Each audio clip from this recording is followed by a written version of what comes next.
हाँ जी, good afternoon. क्या पढ़ा था लास्ट क्लास में? क्रांतिकारण पढ़े थे। किसको याद है? कौन सुना देगा? दो देगे माइक, दो इनको।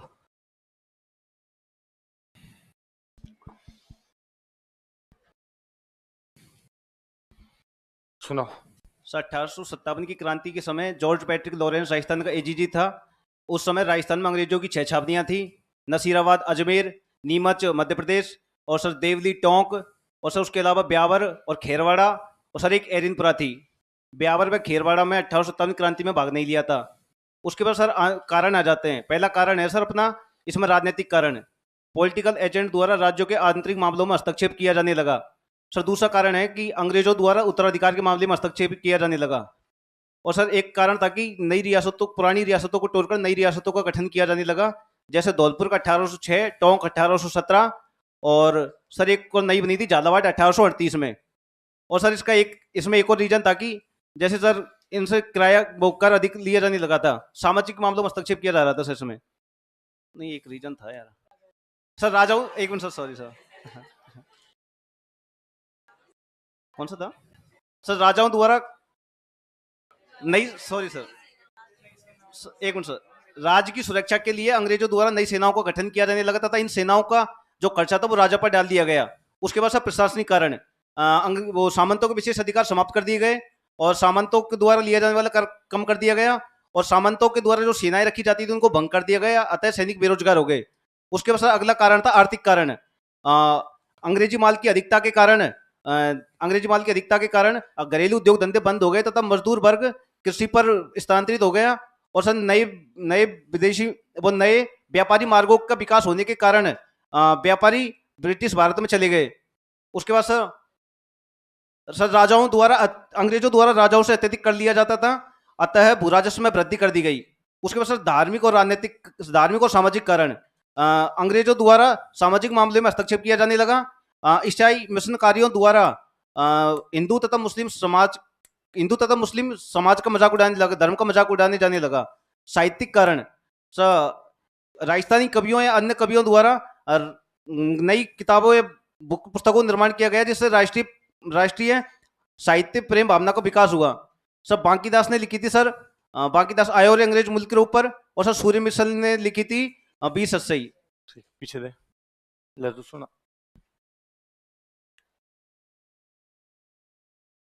रिवॉल्ट ऑफ 1857, इसके टाइम पे जॉर्ज पैट्रिक लॉरेंस एजीजी थे, और 6 थे नहीं, था। कैंटोनमेंट्स था, सॉरी, अपना था। मामा सा थोड़ा लगता है। 6 कैंटोनमेंट्स बने थे, नीमच, नसीराबाद, देवली, एरनपुरा और ब्यावर, खेरवाड़ा। ब्यावर और खेरवाड़ा ने पार्टिसिपेट के सोल्जर्स ने पार्टिसिपेट नहीं किया था 1857 के रिवॉल्ट में। फिर कुछ कॉजेज ऑफ 1857, फर्स्ट था पॉलिटिकल कॉज, सेकंड था एडमिनिस्ट्रेटिव, थर्ड था इकोनॉमिकल, फोर्थ था सोशल रिलीजियस, और फिफ्थ था लिटरेचर। फर्स्ट पॉलिटिकल कॉज क्या था? जो ब्रिटिशर्स ने इंटरनल अफेयर जो थे अपने स्टेट्स के, उनमें इंटरफेयर करना स्टार्ट कर दिया था। सेकंड था सक्सेस, जो भी सक्सेसिव बनते थे उनमें भी इंटरफेयर करना स्टार्ट कर दिया था। और जो भी एक्सपेंडिचर होते थे सिक्योरिटी के ऊपर, उनका खर्चा भी वो किंग से लेते थे ब्रिटिशर्स। फोर्थ था ब्रिटिशर्स ने ट्रेडिशनल स्टेट्स को ब्रोक करके नए बना दिए थे, जैसे कि धौलपुर, टोंक और झालावाड़। धौलपुर बनाया था 1806 में, टोंक बनाया था 1817 के अंदर, और झालावाड़ बनाया था 1838 के अंदर। फिर आता है एडमिनिस्ट्रेटिव। एडमिनिस्ट्रेटिव में जो फ्यूडल लॉर्ड्स थे उनके राइट्स डिसमिस कर दिए गए थे। उनसे जो टैक्सेस लेते थे वो भी उनको टैक्स मतलब रिड्यूस कर दिया था, ठीक है ना। उनको कम रुपए देते, मतलब वो समझ गए ना आप, में क्या कहना समझ गया। चाहती हूँ बस, ठीक है? हमने कब मना किया हम नहीं समझे? आपने ये थोड़ी का नहीं समझे। सुनो। हाँ। और जो फ्यूडल लॉर्ड्स की जो सिक्योरिटी फोर्सेस थी उनको डिसमिस कर दिया था, जिस वजह से सोल्जर्स जो थे अनएम्प्लॉयड हो गए थे। फोर्थ है इकोनॉमिकल कॉज। इकोनॉमिकल कॉज के मेन 3 कॉजेस होते हैं, इंडस्ट्री, ट्रेड और एग्रीकल्चर, ठीक है। फर्स्ट था जो एक्सेसिव जो रुपए देते थे किंग्स ब्रिटिशर्स को, उसकी वजह से लैंड रेवेन्यू इंक्रीज हो गया था। सेकंड था जो due to abundance of British goods, जो हमारी डोमेस्टिक ट्रेड थी वो कम हो गई थी, जिसकी वजह से लोग डोमेस्टिक इंडस्ट्री, जिसकी वजह से लोग एग्रीकल्चर की तरफ शिफ्ट हो गए थे। और थर्ड था ब्रिटिशर्स ने जो सी रूट था, मतलब न्यू ट्रेड स्टार्ट कर दिया था, जिसकी वजह से जो हमारे मर्चेंट्स थे वो ब्रिटिश इंडिया की तरफ शिफ्ट हो गए थे। फोर्थ जो है सोशियो रिलीजियस, उसमें जो क्रिश्चियन मिशनरीज थे वो हमारे हिंदू मुस्लिम रिलीजन का फंड बनाते थे, और ब्रिटिशर्स ने हमारे सोशल कस्टम्स के अंदर इंटरफेयर करना स्टार्ट कर दिया था।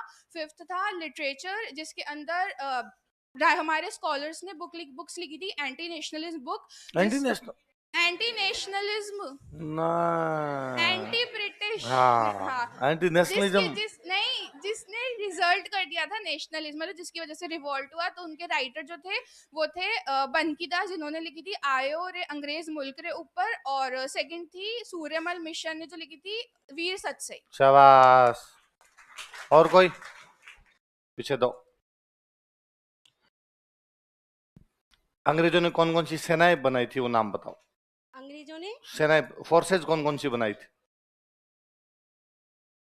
हाँ मैं बताती हूँ अभी। हाँ, 1822 में मेरवाड़ा बटालियन जो कि ब्यावर में थी, उसके बाद कोटा कंटिंजेंट जो कि देवली टॉक में थी। 1835 में जोधपुर लीजियन जो कि एरनपुरा में थी, और शेखावाटी ब्रिगेडियर जो कि झुंझुनू में थी। 1841 में मेवाड़ भीलकोर जो कि उदयपुर में थी। शाबाश, वेरी गुड। और कोई? हाँ, उधर दो, उसको दो। जेम्स टोड की दोनों किताबें बताओ। Annals and antiquities of Rajasthan, दूसरी है central and western Rajput states of India. क्या क्या लिखा हुआ है इनमें, सब बातें बताओ।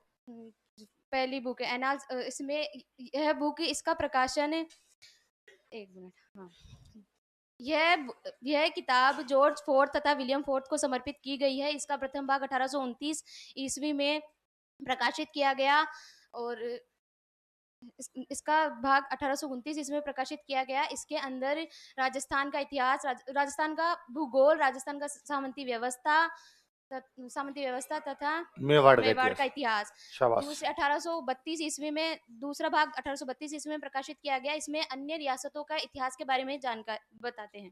अन्य कौन कौन सी बता? भरतपुर और भरत, नहीं, बीकानेर, मारवाड़, जैसलमेर, करौली, सिरोही आदि। जहाँ जहाँ से जो जो याद है। ट्रेवल्स इन वेस्टर्न इंडिया, दूसरी पुस्तक का नाम, और इसका प्रकाशन 1839 ईस्वी में हुआ था। यह इनके गुरु यति ज्ञानचंद्र को समर्पित थी तथा विलियम हंटर ब्लेयर की पत्नी को समर्पित थी। और इसमें अनेक जानकारी मिलती है, जैसे कि राजस्थान की राजपूताना संस्कृति, आदिवासियों का जीवन, अंधविश्वास, मंदिर, मूर्तियां। और कोई? और किसको याद है भाई? पीछे से ले जाके देख देख के। एक गेट के पास एक भैया बैठे हैं, भैया खड़े हो जाओ।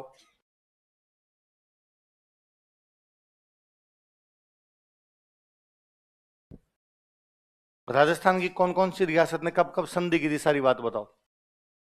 राजस्थान की रियासतों में संधि, राजस्थान में पहली जो संधि हुई थी वो हुई थी 26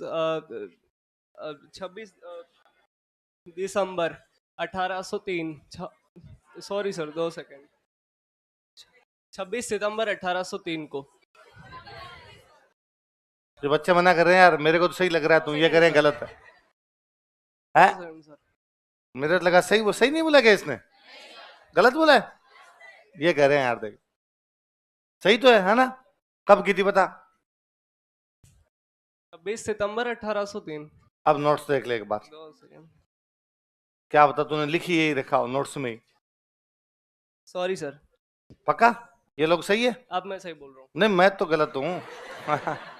ये बच्चे सही थे। राजस्थान की पहली संधि जो हुई थी वो 29 सितंबर 1803 को हुई थी। अब सही है क्या? भरतपुर के महाराजा रणजीत सिंह द्वारा की गई संधि थी ये। 14 नवंबर 1803 को राजस्थान की दूसरी संधि होती है, जो कि अलवर के महाराजा बख्तावर सिंह जी करते हैं।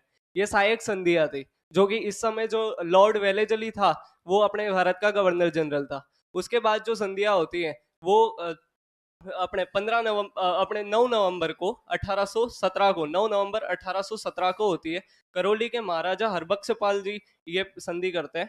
और उसके बाद जो संधि होती है वो 26 दिसंबर 1817 को होती है। ये कोटा के उमेश सिंह जी करते हैं। जी मत लगा, तू नाम बोल, जी मैं लगा लूंगा। ठीक है, तो ये जो संधि है उस समय जो है वो लॉर्ड हेस्टिंग्स जो है वो अपने गवर्नर जनरल होते हैं, और अधीनस्थ पार्थक्य की संधि थी ये। और ये जो अपने राजस्थान में जो भी संधियां हुई उसके अंदर चार्ल्स मेटकॉफ का मतलब जो है वो इसने ये संधियां कराई थी, और बांसवाड़ा डूंगरपुर प्रतापगढ़ के अंदर मेलकम ने कराई थी। और राजस्थान की अंतिम संधि जो है वो 11 सितंबर 1823 को हुई थी। उस समय सिरोही के महाराजा शिव सिंह थे, भारत के गवर्नर जनरल लॉर्ड एमहर्स्ट थे, और इसके अंदर जो अलेक्जेंडर स्पियर्स है वो मीडिएटर था। और कर्नल जेम्स टोड का भी इसके अंदर जो है वो सारी राजस्थान की संधियों में योगदान रहा है। क्या योगदान था? कर्नल जेम्स टोड जो है वो राजस्थान की ज्योग्राफी जानता था, राजस्थान के इतिहास जानता था, फिर? और पश्चिमी राजपूत राज्यों का पॉलिटिकल एजेंट वो बना तो हुआ बाद में था। बना है, संधियों के बाद बना है। तो सर पहले संधि होगी बाद बनेगा। तो ये हर राजा के पास जाकर के मतलब जो है वो बात कर रहा था। कहीं से जोड़ दूंगा मैं। एक बार बोल दिया, पीछे हटने वाला तो नहीं हूं मैं। चलो शाबाश। और कोई पीछे वालों में से हाथ खड़े करो, देखे दे तेरे बराबर में भैया बैठे हैं। तो एजीजी के बारे में जो बातें जानते हो बताओ। एजीजी के बारे में जैसे 1832 में एजीजी पास में थोड़ा सा माइक। 1832 में एजीजी का हेडक्वार्टर बनाया अजमेर में। 1845 में कौन था एजीजी? कोई नाम भी तो होगा AGG. Abraham locate first AGG थे। फिर 1845 में इसे आबू शिफ्ट कर दिया। फिर 1864 में इसे वापस 6 महीने के लिए अजमेर शिफ्ट या आबू शिफ्ट कर दिया। और क्रांति भी तब अपना एजीजी कौन था? George Patrick Lawrence. शाबाश, वेरी गुड। और कोई एक आगे आओ, रात एक टोपी वाले भैया ने हाथ खड़ा किया था। लो भैया खड़े हो, देखे। जॉर्ज थॉमस के बारे में बताओ। George Thomas. George Thomas Ireland का निवासी था। ये क्या आयरलैंड का निवासी था। इसने जयपुर, उदयपुर, बीकानेर पर आक्रमण किया था। क्यों कर दिए? क्यों किया आक्रमण? क्योंकि सर ये मतलब पहले ये जैसे राजस्थान आया था तो कैसे ये आया था? बढ़ाई थी सेनापति। किसका? हाँ, किसका बढ़ाई थी सेनापति? मराठों का। हाँ तो पूरी लाइन बोल, तू बोल नहीं रहा। हाँ। ये आयरलैंड का निवासी था और मराठों का बढ़ाई सेनापति था, और इसने जयपुर, उदयपुर, बीकानेर पर आक्रमण किया था। और सन 1800 में इसने राजपूताना शब्द का प्रयोग किया था। और इसकी एक पुस्तक थी military memories of George Thomas, जो 1805 में फ्रैंकलिन ने प्रकाशित की थी। शाबाश, वेरी गुड। एक पीछे और हाथ खड़ा किया किसी ने। पीछे वाले भैया खड़े हो, देखे। कारण बताओ 57 की क्रांति की। 1857 की क्रांति के कारण सबसे पहला कारण था राजनीतिक कारण। राजनीतिक कारण में सबसे फर्स्ट जो आती है उसमें आती है उत्तराधिकार मामलों में हस्तक्षेप करने लग गए थे। और जो सेकंड रीजन थी पुरानी सेनाओं को तोड़कर नई सेनाओं का गठन करने लग गए थे। जैसे धौलपुर, सेकंड नंबर पे टोंक, थर्ड नंबर पे झालावाड़। क्या है ये जो परंपरागत रियासतें थी उनको तोड़ के नई रियासतों का गठन कर दिया था। धौलपुर, टोंक और झालावाड़। धौलपुर 1806 में, टोंक 1817 में और झालावाड़ 1838 में। उसके बाद चलते हैं आगे। उसके बाद आर्थिक कारण। आर्थिक कारण में जो था सबसे फर्स्ट था वो था कि अंग्रेजों की माल की अधिकता के कारण उद्योग धंधे थे वो चौपट हो गए थे।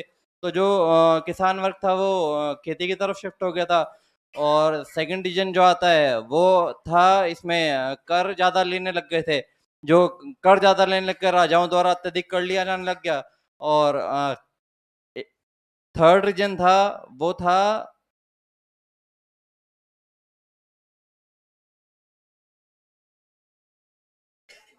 क्या बता क्या रहे हो तुम? आर्थिक कारण बता रहे हो? आर्थिक कारण सामंतों के विशेषाधिकार समाप्त कर दिए गए थे। नहीं नहीं नहीं नहीं नहीं, आर्थिक कारण ही। एक बार नोट्स देखो थे और थोड़े से आर्थिक कारण एक तो खेती, उद्योग धंधे, और मैं जो बातें करता हूँ वो तो तुम्हें याद रह जाती है ना। नोट्स याद नहीं आते सर। वो जो पंचायती की थी ना आपने, वो पूरी याद है। वो सुनाऊं सर एक बार पूरी?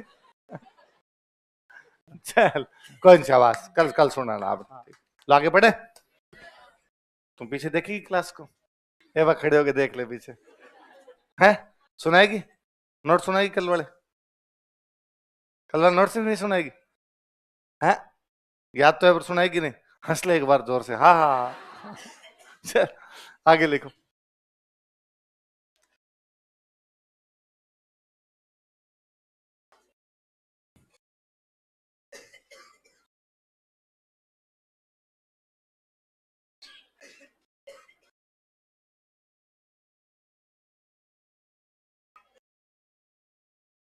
लिखो सैनिक कारण, मिलिट्री कॉजेज।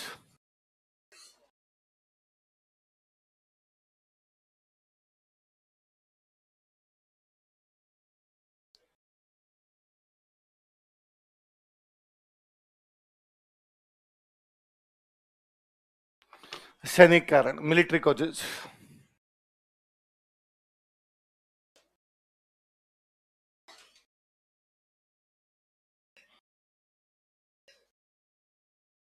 हमने बीच बीच में खूब सारी बातें की कि अंग्रेजों की सेना में सारे के सारे इंडियन सोल्जर ही हुआ करते थे। अफसर तो होते सारे अंग्रेज और सोल्जर सारे कौन होते थे? इंडियन। तो फिर अंग्रेज पूरा काले गोरे का भेदभाव करते। अंग्रेज काले, अंग्रेज अंग्रेज तो गोरे, भारतीय क्या हो गए? काले। तो काले लोगों की तनख्वाह कम, काले लोगों का प्रमोशन कम। तो दोनों चीजों को लेकर उनके साथ में नस्लीय भेदभाव करते हो। कैसा भेदभाव?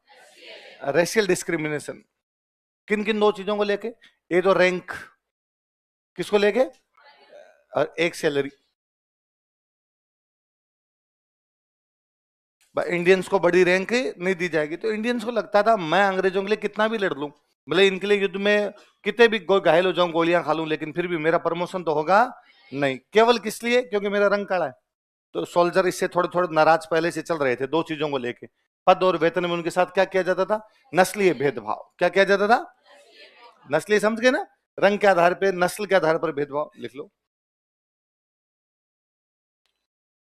अंग्रेज पद व वेतन को लेकर भारतीय सैनिकों के साथ नस्लीय भेदभाव करते थे। Britishers did racial discrimination regarding rank and salary with Indian soldiers. अंग्रेज पद व वेतन को लेकर भारतीय सैनिकों के साथ नस्लीय भेदभाव करते थे। Britishers did racial discrimination regarding rank and salary with Indian soldiers. Britishers did racial discrimination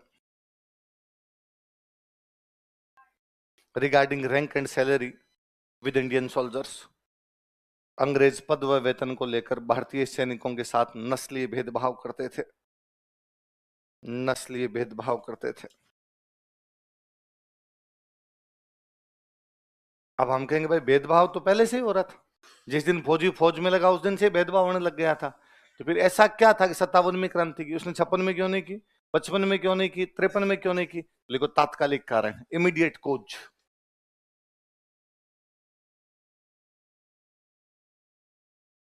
तात्कालिक कारण, इमीडिएट कोज।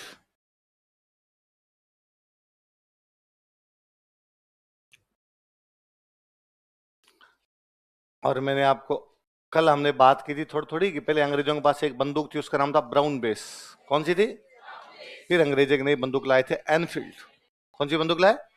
और उसमें कौन से कारतूस यूज में लेते? चर्बी वाले कारतूस। कैसे कारतूस थे? कौन सी बंदूक में? कौन सी में? एन। लिख लो। तात्कालिक कारण लिखो। अंग्रेजों ने ब्राउन बेस के स्थान पर एनफील्ड बंदूक का प्रयोग प्रारंभ किया था। Britishers started to use Enfield rifles in place of brown base. अंग्रेजों ने ब्राउन बेस के स्थान पर एनफील्ड बंदूकों का प्रयोग प्रारंभ किया था। Britishers started to use Enfield rifles in place of brown base.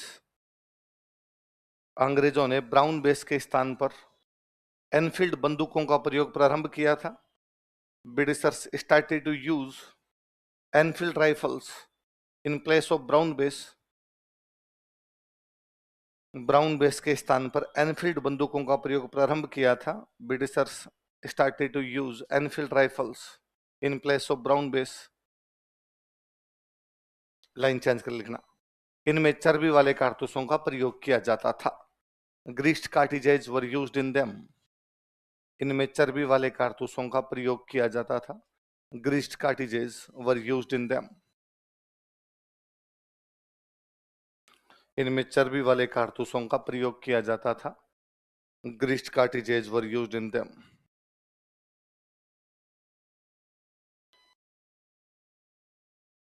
इनमें चर्बी वाले कारतूसों का प्रयोग किया जाता था। Greased cartridges were used in them.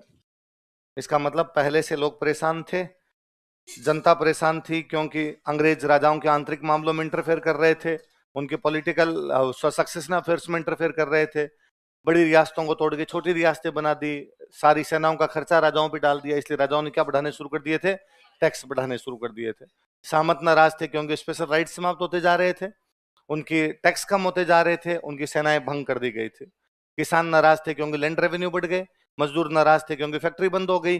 व्यापारी यहाँ से शिफ्ट हो गए थे, इसलिए हमारा व्यापार वाणिज्य क्या हो गया था? कमजोर पड़ गया था। हमारे जो सामाजिक रीति रिवाज थे उनमें अंग्रेज इंटरफेयर कर रहे थे। धर्मों का मजाक उड़ाया जा रहा था। जो हमारे लिटरेचर के अंदर कुछ ऐसी बातें लिखी जा रही थी जो अंग्रेजों के खिलाफ थी। सैनिक नाराज थे क्योंकि पद और वेतन को लेकर उनके साथ नस्लीय भेदभाव था। ये सब वातावरण तैयार था, एनवायरमेंट एक तैयार हो चुका था। बस एनवायरमेंट में चिंगारी की आवश्यकता थी। वो चिंगारी लगाने का काम किसी ने किया था, तो कौन किसने किया? चर्बी वाले कारतूसों। चर्बी वाले कारतूसों से फौजी नाराज हुए। सबसे पहले फौजियों ने हथियार उठाए। जैसे ही फौजियों ने हथियार उठाए, अब सामंत उनके साथ थे, किसान उनके साथ थे, मजदूर उनके साथ थे, व्यापारी उनके साथ थे, कुछ राजा महाराजा भी उनके साथ थे। धीरे धीरे एक वातावरण तैयार हुआ। इसी को हम क्या बोलते हैं? क्रांति। दो चीज होता है, एक होता है आंदोलन, एक होता है क्रांति। क्या क्या बताओ? आंदोलन में एक शब्द है दोलन। क्या शब्द है? दोलन का मतलब होता है हिलना। दोलन का मतलब क्या होता है? यदि चीजें थोड़ी बहुत हिल के रह जाए तब तो आंदोलन, चीजें बदल जाए तब उसको क्या कहते हैं? क्रांति। 57 से पहले भारत में अंग्रेजों की कंपनी राज करती थी, ईस्ट इंडिया कंपनी। क्या करती थी? 57 की क्रांति ने ईस्ट इंडिया कंपनी का शासन उखाड़ फेंका। राज बाद में भी अंग्रेजों का ही था, लेकिन बाद में अंग्रेज खुद, जो अंग्रेज देश है, इंग्लैंड जो देश है, वो खुद राज करने लग गया था। अब एक कंपनी का राज हम पर नहीं था, इसलिए हम उसको क्या बोलते हैं? क्रांति। जैसे मैं और इजी समझा दूं आप, भारत में कंपनियां मान लो रिलायंस, रिलायंस तो नाम सुना है सबने। और रिलायंस मान लो श्रीलंका में बिजनेस करने जाए। कहां बिजनेस करने जाए? और श्रीलंका पर बिजनेस करते करते श्रीलंका पे कब्जा कर ले, और भारत सरकार मान्यता दे दे कि डन, कब्जा करो तुम, तो कोई दिक्कत नहीं। अब श्रीलंका की सरकार, श्रीलंका की जनता नाराज हो, और नाराज होकर रिलायंस के खिलाफ क्या कर दे? क्रांति। और रिलायंस का राज क्या कर दे? समाप्त। तो मोदी जी कहेंगे अब मैं खुद करूंगा। तो है तो भारत का ही राज, लेकिन अब भारत की कंपनी का नहीं है। तो पहले हमारे पर अंग्रेजों की कंपनी का राज था। कंपनी का नाम क्या था? East India company. पर 57 में हमने कंपनी का राज उखाड़ फेंका। अब भले ही ब्रिटेन देश करने लग गया था, लेकिन कंपनी का राज तो क्या हो गया था? समाप्त। तो व्यवस्था बदल गई, व्यवस्था बदल गई, इसलिए हम उसको क्या बोलते हैं? क्रांति। क्या बोलते हैं? अब कैसे कैसे कहां काम पर क्रांति हुई वो देखते हैं। हमने कल ही पढ़ा कि हमारे कितनी छाउनियां थी? 6। उनमें 2 में क्रांति नहीं हुई। इसका मतलब कितने में क्रांति हुई? 4। हेडिंग डालो नसीराबाद।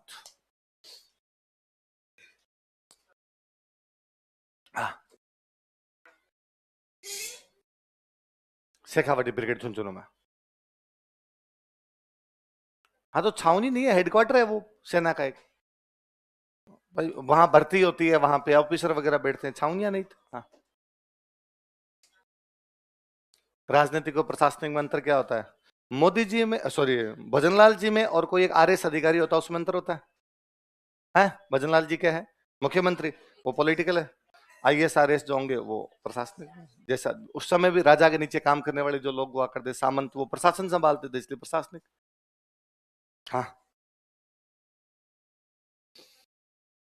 तात्कालिकरण मंगल पांडे की मृत्यु हुई थी, वो कि मंगल पांडे की मृत्यु लोगों ने कहा ये सब मार देंगे। मंगल पांडे ने क्यों की क्रांति? चर्बी वाले कारतूस। तो तात्कालिक तो मंगल पांडे से पहले होगा ना? नहीं समझी? बता भाई। मंगल पांडे ने भी तो क्रांति की है। क्रांति शुरू करने वाला कौन था? मंगल पांडे। तो कारण तो मंगल पांडे से पहले ही हो जाएंगे। तो मंगल पांडे से पहले मंगल पांडे ने क्यों की क्रांति? चर्बी वाले कारतूस। लिख लिया हमने। अब बताओ कोई नया सजेशन? नहीं है? चलो लिखो नसीराबाद।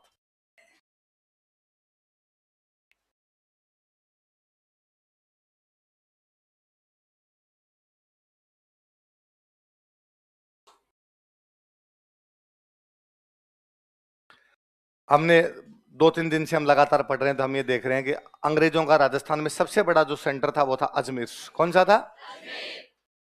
तो अजमेर की सिक्योरिटी भी ज्यादा थी। आज दिल्ली, यदि भारत की राजधानी, आप कभी दिल्ली जाइए, जगह जगह फौज पुलिस सब खड़े हुए मिलेंगे। भाई राजधानी है, कोई भी गड़बड़ नहीं हो जानी चाहिए वहां पे। अभी 26 जनवरी के टाइम तो दिल्ली में सिक्योरिटी और बढ़ जाएगी, क्योंकि भाई दिल्ली में परिंदा भी पारे नहीं मार सकता, एक एक गाड़ी चेक करेंगे, सब करेंगे। अजमेर अजमेर अंग्रेज ऐसा कहां पर क्या करते हैं? अजमेर में। तो अजमेर में अंग्रेजों की एक बटालियन खड़ी थी, उसका नाम था 15th बंगाल नेटिव इन्फेंट्री।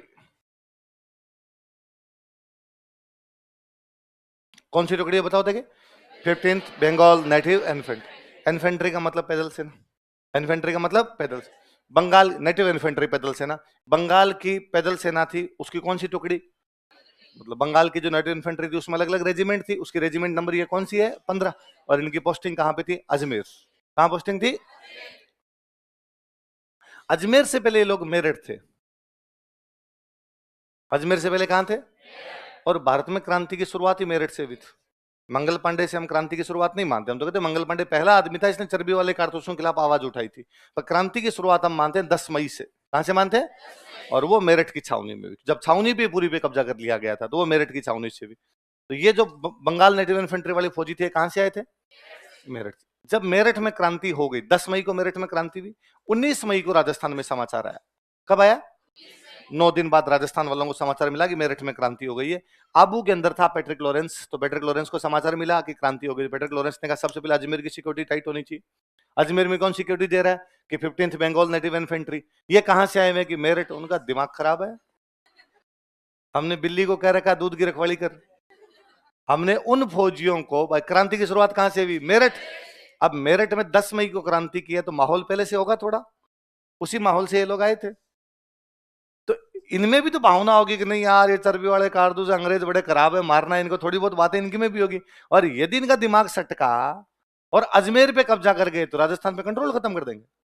भाई राजस्थान को सारे डायरेक्शन कहां से मिलते हैं? अजमेर। अंग्रेजों का हथियार कहां? अजमेर। एजीजी का ऑफिस कहां? अजमेर। उनके बाकी जो भी सिक्योरिटी की चीजें वो सारी कहां? अजमेर। तो यदि अजमेर पे कब्जा कर लिया तो राजस्थान तो आजाद हो गया।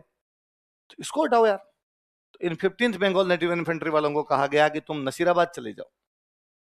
कहां चले जाओ? इनका सवाल था क्यों भेजा जा रहा? थोड़े दिन पहले तो मेरठ से अजमेर भेजा था, अब आप कह रहे हो अजमेर से कहां भेज रहे हैं? नसीराबाद भेज रहे हैं। तो दो सवाल थे, एक तो हमें क्यों भेज रहे हो, एक जब अचानक हम अजमेर खाली करेंगे तो अजमेर की सिक्योरिटी कौन करेगा? अजमेर की सिक्योरिटी जरूरी है। फौज का रूल है कि भाई एक टुकड़ी कहीं जाती है तब जाती है जब दूसरी टुकड़ी वहां आ जाए। तो आप हमें रिलीव तो कर रहे हो, लेकिन यहां कौन आएगा? अंग्रेजों ने कहा यहां ब्यावर से टुकड़ी मंगा लेंगे। कहां से मंगा लेंगे? और ब्यावर में बैठी थी मेरवाड़ा बटालियन। ब्यावर में कौन सी थी? तो ब्यावर की मेरवाड़ा बटालियन तो कहां जाएगी? अजमेर। और अजमेर की 15th बंगाल नेटिव इन्फेंट्री कहां चली जाए? मेरवाड़ा बटालियन राजस्थान की लोकल थी, इनमें इतनी भावना ज्यादा थी नहीं। तो ये तो आ जाओ अजमेर, और अजमेर में जिनमें भावना है जो कि मेरठ से है उनको कहां भेज दो? नसीराबाद। चले गए भाई। अब अंग्रेजों ने एक गलती और की, जैसे ये लोग नसीराबाद पहुंचे तो वहां पर इनको कहा हथियार जमा करवाओ। जिनका भाई क्यों हथियार क्यों जमा कराने? नहीं देंगे तुम्हें, एक बार जमा करवा दो। और यहां वहां उन्होंने देखा, वहां पहले से एक टुकड़ी और खड़ी थी, बॉम्बे लांसर्स। कौन सी खड़ी है? अंग्रेजों ने इन 15th वालों को कहा तुम तो हथियार जमा करा दो, और इन बॉम्बे वालों को कहा कि तोपें वोपें भर के थोड़ी तैयार रखो। फिर इन 15th वालों के समझ में आया कि ये जो तोपें भरवाई है बॉम्बे वालों से, काम अपने पे आएगी। मरता क्या ना करता, जब किसी व्यक्ति को ये पता चलता ना वो मरेगा तो उसके दिमाग में पहला थॉट यह आता मार के मरूं। मैं कहता हूं आप अकेले और सामने 5 आदमी आ जाए और आपको पता चले 5 जान से मारेंगे, जिंदा तो छोड़ेंगे, आप सबसे पहले देखोगे इनमें 2 पतले कौन है। इनको तो साइड में लूं, इनको तो लेके मरूं। और आपको लगे कि नहीं मेरे पास तो हथियार भी नहीं, कैसे मरूंगा? तो लगा बटके भर लूं इनके, खा जाऊं पर इनको तो मार के मरूं। यही होगा, आदमी यही सोचेगा। तो 15 वालों को जैसे लगा कि हमें मारेंगे, इससे अच्छा हम ही क्रांति करते हैं। तो ये लोग क्रांति कर गए 28 मई को। कब कर गए? अब क्या करेंगे? तो जो जो अंग्रेज है उनको मार दो। तो अंग्रेजों का एक ऑफिसर था यहाँ पे, कर्नल न्यूबेरी। क्या नाम था? तो कर्नल न्यूबेरी को मारा। और एक अंग्रेजों का ऑफिसर था कैप्टन स्पॉटिसवुड। क्या नाम था? तो 2 अफसर मारे थे इन्होंने। बताओ किस किसको? कर्नल न्यूबेरी और कैप्टन स्पॉटिसवुड। कौन सी छावनी में मार दिए गए? कौन सी छावनी में? नसीराबाद। किसके द्वारा? 15th Bengal native infantry. कब मार दिए गए? 2 घायल हुए थे। एक का नाम था लेफ्टिनेंट लॉक, क्या नाम था? एक का नाम था कैप्टन हार्डी, क्या नाम था? Captain Hardy. बाकी भाग गए। इन बॉम्बे वालों ने अंग्रेजों को भगाने में मदद की थी, ये न्यूट्रल से हो गए थे। इन अंग्रेजों का साहब भागो यहां से। तो अंग्रेजों ने कहा तुम हमारी तरफ से लड़ो साहब, पंचायती नहीं, तुम निकलो, ज्यादा से ज्यादा बचा सकते हैं तुम्हें, तुम्हारी तरफ से लड़ने का हमारा ऐसा कोई प्लान है नहीं। तो जब अंग्रेज भाग रहे थे तब एक अंग्रेज था, उसका नाम था कर्नल पेनी, क्या नाम था? ये ब्यावर गए थे नसीराबाद से भाग के। अजमेर में 2 छावनियां थी, एक नसीराबाद और एक कौन सी? ब्यावर। तो जब वो ब्यावर की तरफ भाग रहे थे तब पेनी को रास्ते में पैनिक अटैक आ गया था। तो हार्ट अटैक से कौन मरा था? 2 को गोलियां किसको मार दी थी? न्यूबेरी और स्पॉटिसफुड। 2 घायल कौन हुए थे? कौन सी छावनी ने, कौन सी टुकड़ी ने किए? कब किए? कौन सी छावनी में? अब इन्होंने 3 दिन तांडव मचाया, 28, 29, 30, कितने दिन? वहां इधर बतियार जो आए हाथ में वो लिए, धन वन अंग्रेजों को जो मिला लिया, घर वर लूट लाट लिए इन्होंने सब कुछ अंग्रेजों का।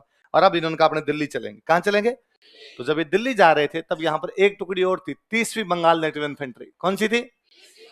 अब मैं नेटिव इन्फेंट्री को एनआई लिखूंगा, एनआई समझोगे? तो इन्होंने 30वीं वालों को पूछा कि तुम्हारा खून कब खोलेगा रे फैजल, हम क्रांति कर रहे हैं, तुम नहीं हो। और 30वीं वालों ने कहा कि 15वीं वालों तुम संघर्ष करो, हम भी तुम्हारे। और सारे के सारे चले गए दिल्ली। कहां चले गए? क्योंकि मेरठ वाले फौजियों ने क्रांति करने के बाद सबसे पहले कहां कब्जा किया था? दिल्ली।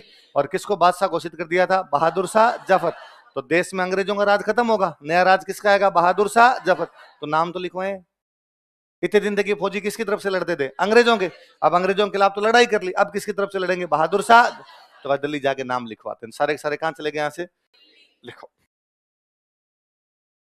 28 मई को, 28 मई, 28 मई को, 28 मई 15वीं बंगाल नेटिव इन्फेंट्री के सैनिकों ने, soldiers of 15th Bengal native infantry,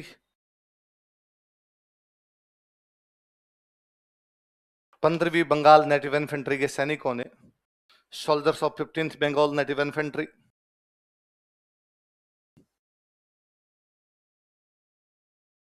15वीं बंगाल नेटिव इन्फेंट्री के सैनिकों ने, soldiers of 15th Bengal native infantry, 15वीं बंगाल नेटिव इन्फेंट्री के सैनिकों ने क्रांति की शुरुआत की, स्टार्टेड रिवोल्ट। क्रांति की शुरुआत की, स्टार्टेड रिवोल्ट।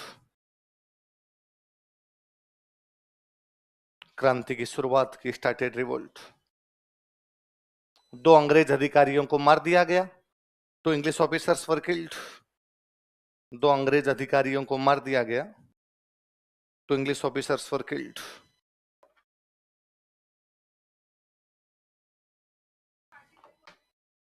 कहां तक लिखा तूने बता? हो गया? Line change. 2 English officers were killed, 2 अंग्रेज अधिकारियों को मार दिया गया, 2 इंग्लिश ऑफिसर्स वर किल्ड। नाम लिखो दोनों के, कर्नल न्यूबेरी और कैप्टन स्पॉटिसवुड।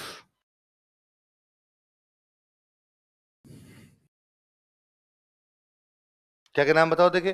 कर्नल न्यूबेरी और कैप्टन स्पॉटिसवुड।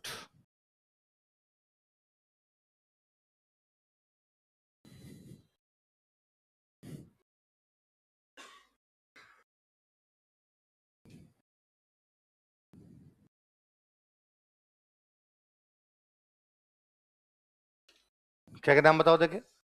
कर्नल न्यूबेरी और कैप्टन स्पॉटिसवुड। स्पॉटिसवुड लिख लिया? लाइन चेंज कर लिखो।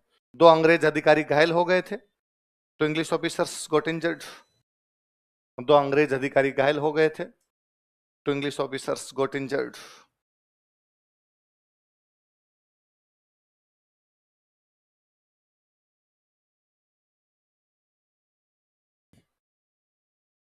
दो अंग्रेज अधिकारी घायल हो गए थे, 2 इंग्लिश ऑफिसर्स गॉट इंजर्ड। लिखो लेफ्टिनेंट लॉक और कैप्टन हार्डी, दोनों के नाम लिखो।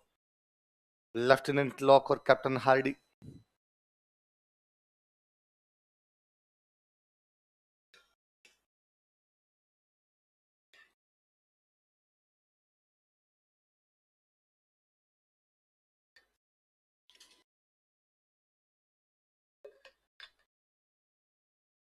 क्या क्या नाम बताओ देखे?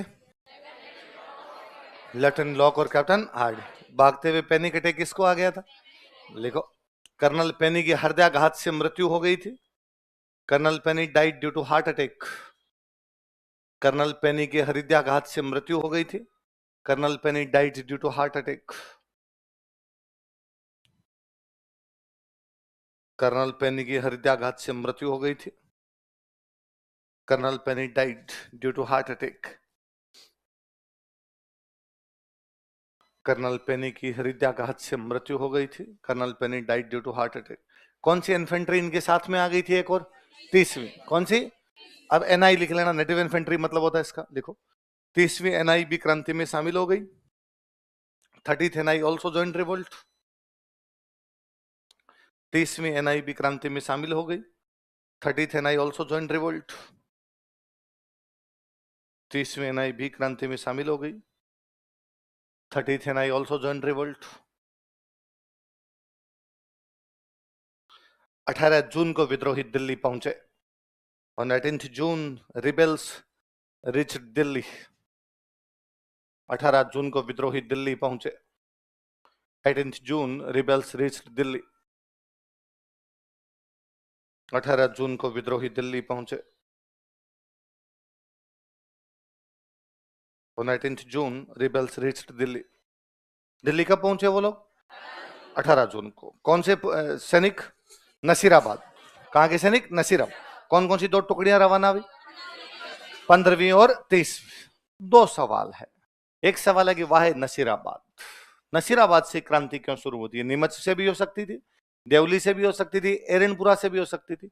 दूसरा है, यदि नसीराबाद से शुरू हो गई तो ये लोग दिल्ली क्यों गए, अजमेर क्यों नहीं गए? जबकि इनके ज्यादा नजदीक क्या था? नसीराबाद से अजमेर तो बहुत नजदीक पड़ा था। यदि अजमेर चले जाते तो अंग्रेजों का पत्ता साफ कर देते, पर ये अजमेर नहीं गए। ये लोग कहां पर गए हैं? दिल्ली। तो 2 सवाल अपने अच्छे बनते हैं कि क्रांति के नसीराबाद से प्रारंभ होने के क्या कारण थे और विद्रोहियों ने अजमेर पर कब्जा करने का प्रयास क्यों नहीं किया था। लिखो, क्रांति के नसीराबाद से प्रारंभ होने के कारण। Why did revolt start from Nasirabad? Heading डालो एक, क्रांति के नसीराबाद से प्रारंभ होने के कारण। Why did revolt start from Nasirabad? क्रांति के नसीराबाद से प्रारंभ होने के कारण। Why did revolt start from Nasirabad? क्रांति के नसीराबाद से प्रारंभ होने के कारण। टेस्ट लगा दो, नीचे 1 2 3 4 पॉइंट लगा के लिखेंगे अपने।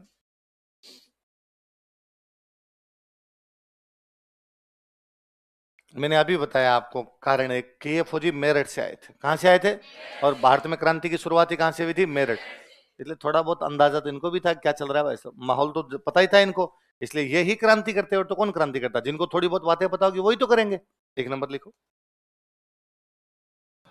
15वीं एनआई के सैनिक soldiers of 15th NI. NI समझोगे ना? 15वीं एनआई के सैनिक soldiers of 15th NI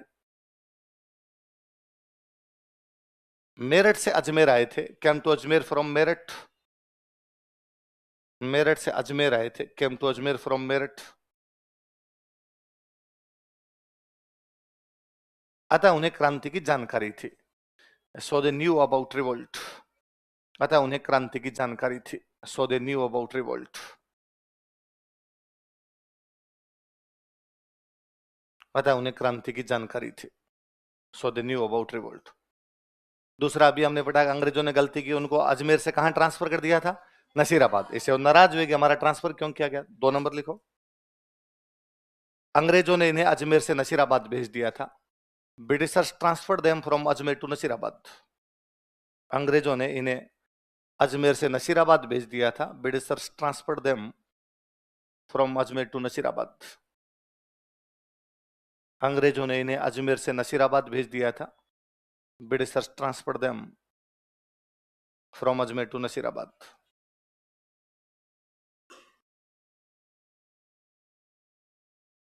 Ajmer से कहां भेज दिया था? नसीराबाद भेज दिया था। किसने? अंग्रेजों ने। अंग्रेजों ने एक और गलती की, इनको कहा गया कि हथियार क्या करवा दिए जाए? जमा। लिखो, अंग्रेजों ने इन्हें हथियार जमा करवाने के लिए कहा था। अंग्रेजों ने इन्हें हथियार जमा करवाने के लिए कहा था। Britishers ordered them to put down their weapons. Britishers ordered them to put down their weapons. अंग्रेजों ने इन्हें हथियार जमा करवाने के लिए कहा था। Britishers ordered them to put down their weapons. और मैंने बताया था एक टुकड़ी इनके खिलाफ लगाने की कोशिश की गई थी। कौन सी टुकड़ी थी? बॉम्बे लांसर्स। कौन सी थी? लिख लो। अंग्रेजों ने इनके खिलाफ बॉम्बे लांसर्स को तैनात कर दिया था। Britishers deployed Bombay lancers against them. अंग्रेजों ने बॉम्बे लांसर्स को इनके खिलाफ तैनात कर दिया था। Britishers deployed Bombay lancers against them. अंग्रेजों ने बॉम्बे लांसर्स को इनके खिलाफ तैनात कर दिया था। ब्रिटिशर्स डिप्लॉय किया ना, डिप्लॉय करना मतलब तैनात कर देना। Bombay lancers against them.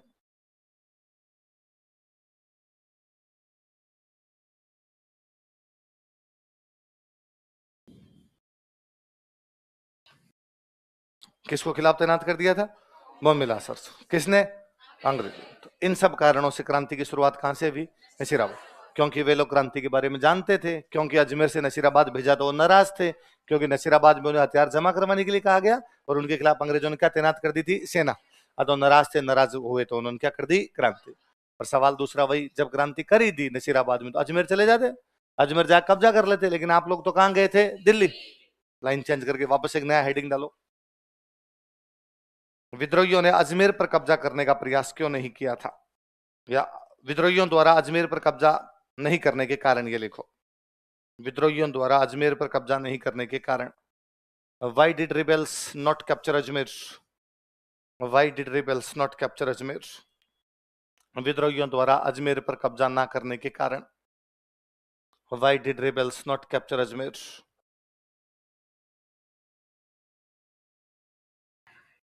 पहले सुन लो, देखो। मेरठ में क्रांति होती है 10 मई को। मेरठ वाले चले जाते हैं 11 मई को दिल्ली, और दिल्ली जाके बादशाह किसको घोषित कर देते हैं? बहादुर शाह जफर। किसको कर देते हैं? अतः इसके बाद पूरे भारत में जहां भी क्रांति हुई, सब लोग क्रांति करने के बाद कहां पर गए थे? दिल्ली। कहां गए थे? क्योंकि क्रांति का सबसे बड़ा सेंटर क्या बन गया था, और क्रांति का सबसे बड़ा नेता कौन हो गया था। इसलिए सब चाहते थे कि अब जाके किसके पास परमिशन लेनी है? भाई ये फौजी तो है, किसकी तरफ से लड़ने वाले फौजी? अंग्रेजों की तरफ से। जब अंग्रेजों के खिलाफ लड़ लिए तो अंग्रेजों का राज तो खत्म करना है, तो अब नया राज किसका लेना है? बहादुर शाह। तो उसको जाके कहें तो सही, हम तेरे साथ हैं, ऑर्डर तो ले। कोई तो ऑर्डर देगा अब अपने को। अब तक ऑर्डर कौन देते थे? अंग्रेज। वो तो मानने बंद कर दिया, तब किसके लेने हैं? तो इनका एक बार बहादुर शाह के पास जाके नाम लिखवा देंगे, साहब नाम लिखो, हम भी आपके साथ है। क्योंकि अब तनख्वाह कौन देगा? बहादुर शाह जफर। फिर बहादुर शाह कहेगा जाओ अजमेर लड़ो तो अजमेर लड़ेंगे, पटियाला लड़ो तो पटियाला लड़ेंगे, भोपाल लड़ो तो भोपाल लड़ेंगे। परमिशन तो चाहिए कम से कम। लिखो, एक नंबर लिखो। दिल्ली विद्रोह का प्रमुख केंद्र था। दिल्ली वॉज की सेंटर ऑफ रिवोल्ट। दिल्ली विद्रोह का प्रमुख केंद्र था। दिल्ली वॉज की सेंटर ऑफ रिवोल्ट। दिल्ली विद्रोह का प्रमुख केंद्र था। दिल्ली वॉज की सेंटर ऑफ रिवोल्ट। अतः विद्रोही दिल्ली जाकर बहादुर शाह जफर से अनुमति प्राप्त करना चाहते थे। So rebels wanted to take permission from Bahadur Shah Zafar by going to Delhi. So rebels wanted to take permission from Bahadur Shah Zafar by going to Delhi. अतः विद्रोही दिल्ली जाकर बहादुर शाह जफर से अनुमति प्राप्त करना चाहते थे। So rebels wanted to take permission from Bahadur Shah Zafar by going to Delhi. अतः विद्रोही दिल्ली जाकर बहादुर शाह जफर से अनुमति प्राप्त करना चाहते थे। So rebels wanted to take permission from Bahadur Shah Zafar by going to Delhi. Delhi जाकर किससे परमिशन प्राप्त करना चाहते थे? बहादुर शाह जफर से। कौन? नसीराबाद के विद्रोही। कहां के विद्रोही? नसीराबाद। क्यों? वो दिल्ली क्यों जाना चाहते थे? क्रांति का बड़ा केंद्र कौन सा था? दिल्ली। क्रांति का सबसे बड़ा नेता कौन था? बहादुर शाह जफर। वो भी कहां रहता है? दिल्ली। दूसरा कारण ये था, इनके दिमाग में भी आया होगा अजमेर चले जाते हैं, पर इनके साथ में महिलाएं और बच्चे थे। क्या थे? इनके परिवार साथ में थे। फिर शुरुआत में जब इन्होंने वहां क्रांति की तो अंग्रेजों ने सामना किया इनका, थोड़ा इनका सामना किया, तो इनके भी कुछ सैनिक घायल हुए थे। फिर इन्होंने 3 दिन तक अंग्रेजों का धन लूटा था। तो इनके पास लूटा हुआ धन था, घायल सैनिक थे, महिलाएं थे और बच्चे थे। इनके दिमाग में था कि अजमेर गए तो महिलाओं और बच्चों को कहां छोड़ेंगे। तब सवाल आपके सामने ये भी हो सकता है कि दिल्ली जाएंगे तो कहां छोड़ेंगे। विद्रोहियों ने सबसे पहले कब्जा कहां किया था? दिल्ली। तो दिल्ली में अंग्रेजों का राज क्या हो गया था? समाप्त। राज किसका आ गया था? बहादुर शाह जफर का। इसलिए वहां यमुना नदी के किनारे कैंप बना दिए गए थे। यहाँ महिलाएं और बच्चे रुक सकते हैं, यहाँ घायलों का इलाज किया जा सकता है, यहाँ से हथियार मिलेंगे, यहाँ से आटा दाल मिलेगा। तो व्यक्ति सबसे पहले व्यवस्था देखता है। भाई यहाँ एडमिशन लेने के लिए भी आते हैं ना, घर वाले आपको दिलाने के लिए आते हैं, पहले पीजी देखते हैं, आसपास मिले, हमसे 4 बार पूछते हैं कहाँ लगी क्लास, यहीं लगेगी वहां लगेगी, चेंज तो नहीं कर दोगे क्या, पीजी यहाँ दिला दे फिर वहां कैसे जाएगा, 100 बातें होती है। तो पहले खाने पीने का जुगाड़ देखता है। तो इनको भी पता था यदि अजमेर गए तो लुगाई टाबर कहाँ रहेंगे? अजमेर में तो अंग्रेज कब्जा किए बैठे, तो अजमेर जाने का मतलब है अंग्रेजों को हरा के अजमेर पे कब्जा करना, जबकि दिल्ली पे है। तो व्यक्ति पहले वहां जाएगा, फेवरेबल कंडीशन में जाएगा। फेवरेबल ज्यादा क्या था, अजमेर था कि दिल्ली था? देखो, विद्रोहियों के साथ महिलाएं, बच्चे, घायल सैनिक व लूट का सामान था या लूट का धन था। विद्रोहियों के साथ महिलाएं, बच्चे, घायल सैनिक तथा लूट का धन था। Rebel said women, children, injured soldiers and looted money. विद्रोहियों के साथ महिलाएं, बच्चे, घायल सैनिक तथा लूट का धन था। Rebel said women, children, injured soldiers and looted money. घायल सैनिक तथा लूट का धन था। अतः वे अजमेर जाकर अपना समय बर्बाद नहीं करना चाहते थे। अतः वे अजमेर जाकर अपना समय बर्बाद नहीं करना चाहते थे। लिख लिया आपने मैम लाइन? हाँ लिखो। पहले rebel said women, children, injured soldiers and looted money, and looted money. अतः वे अजमेर जाकर अपना समय बर्बाद नहीं करना चाहते थे। So they did not want to waste their time. So they did not want to waste their time by going to Ajmer. अतः वे अजमेर जाकर अपना समय बर्बाद नहीं करना चाहते थे। So they did not want to waste their time by going to Ajmer. अच्छा, उनको ये बात भी पता थी कि अजमेर जाएंगे तो अजमेर पे जाते कब्जा नहीं कर पाएंगे, क्योंकि अजमेर में पहले से एक टुकड़ी खड़ी है, मेरवाड़ा बटालियन। कौन सी? क्योंकि अंग्रेजों ने जब इनको भेजा था तो ब्यावर से क्या बुला ली थी? मेरवाड़ा बटालियन। क्या बुला ली थी? तो ये जानते थे कि मेरवाड़ा बटालियन पहले से वहां खड़ी है, तो इतना जल्दी भी अजमेर को जीतना आसान है नहीं। ये थोड़ी वो जाते ही कब्जा कर लेंगे, मेरवाड़ा बटालियन से लड़ना पड़ेगा अपने को। लिखो, अजमेर को जीतना इतना सरल भी नहीं था। It was not so easy to capture Ajmer. It was not so easy to capture Ajmer. Ajmer को जीतना इतना सरल भी नहीं था। अजमेर को जीतना, अजमेर को जीतना, अजमेर को जितना नहीं, कितना, जितना, इतना, अजमेर को जीतना इतना सरल भी नहीं था। It was not so easy to capture Ajmer. Ajmer को जीतना इतना सरल भी नहीं था, क्योंकि वहां पहले से मेरवाड़ा बटालियन तैनात कर दी गई थी। क्योंकि वहां पहले से मेरवाड़ा बटालियन तैनात कर दी गई थी। Because Merwada battalion had already been deployed there. Because Merwada battalion had already been deployed there. क्योंकि वहां पहले से मेरवाड़ा बटालियन तैनात कर दी गई थी। Because Merwada battalion had already been deployed there. क्योंकि वहां पहले से मेरवाड़ा बटालियन तैनात कर दी गई थी। Because Merwada battalion had already been deployed there. पहले से क्या तैनात कर दी गई थी? अच्छा, अंग्रेजों को मेरवाड़ा बटालियन पर भी भरोसा नहीं था। अंग्रेजों को लगता था तो काले ही, क्या पता इनके अंदर भी राष्ट्रभक्ति जाग जाए, ये क्रांति कर जाए। तो यूरोप, सॉरी, गुजरात में एक जगह पड़ती है डीसा। कौन सी जगह है? और वहां पर एक पूरी यूरोपियन बटालियन खड़ी थी। सारे अंग्रेज फौजी थे, सारे के सारे। इस यूरोपियन बटालियन को आदेश दिए गए थे तुम जितना जल्दी हो जाए अजमेर चले जाओ। इन 15वीं वालों को यह बात भी पता थी कि यदि जैसे तैसे करके अजमेर पे कब्जा भी कर गए तो एक और बटालियन आ रही है उधर से। कौन सी? यूरोपियन बटालियन आ रही है। कहां से? डीसा से। फिर उनसे और लड़ना पड़ेगा। दो मगजमारी, पहले मेरवाड़ा से लड़ो, बाद में किससे लड़ो? European battalion. इससे अच्छा है पहले दिल्ली चलते हैं, वहां बहादुर शाह जबर से पूछेंगे क्या करना, वो जैसा कहेगा कर लेंगे। वो कहेगा अजमेर जाओ तो अपने कहेंगे थोड़ी फौज और दो, बाद में चले जाएंगे अपने। तो लिखो, हाँ,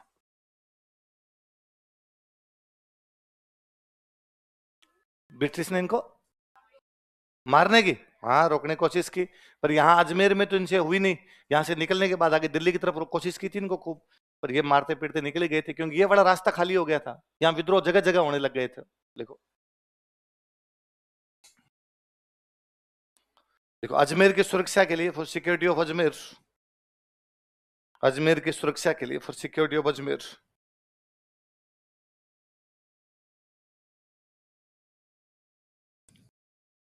डिसा से एक यूरोपियन बटालियन आ रही थी। डिसा गुजरात में पड़ता है। An European battalion was coming from Deesa, an European battalion was coming from Deesa. Deesa से एक यूरोपियन बटालियन आ रही थी। An European battalion was coming from Deesa. Deesa से एक यूरोपियन बटालियन आ रही थी। An European battalion was coming from D'Sa.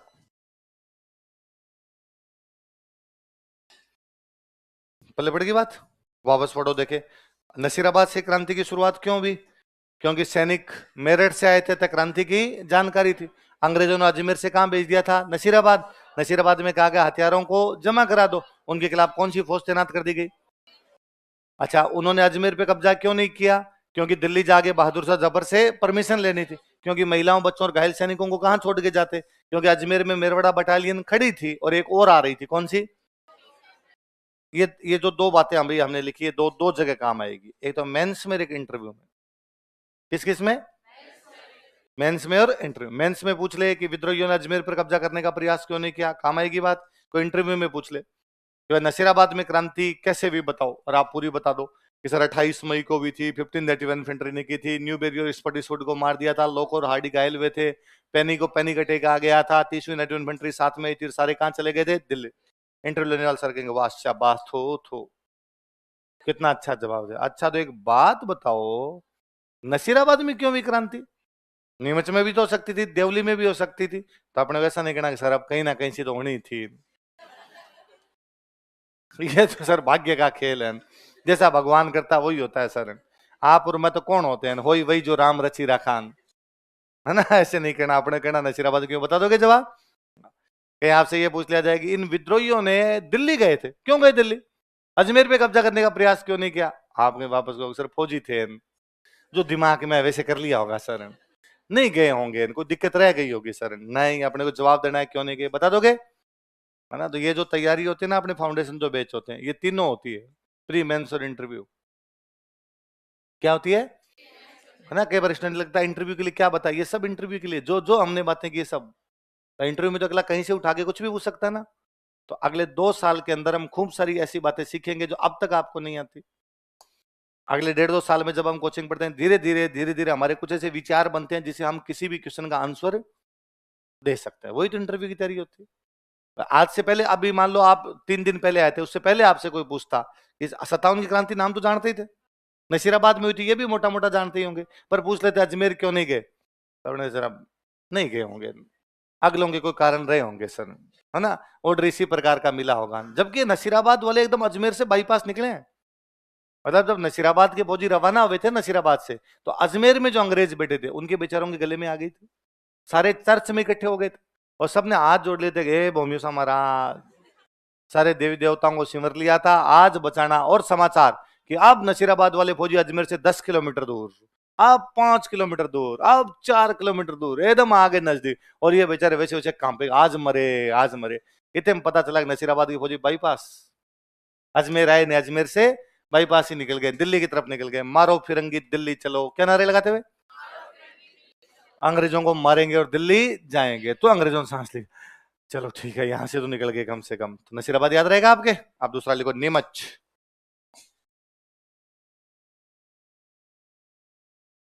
बोलो।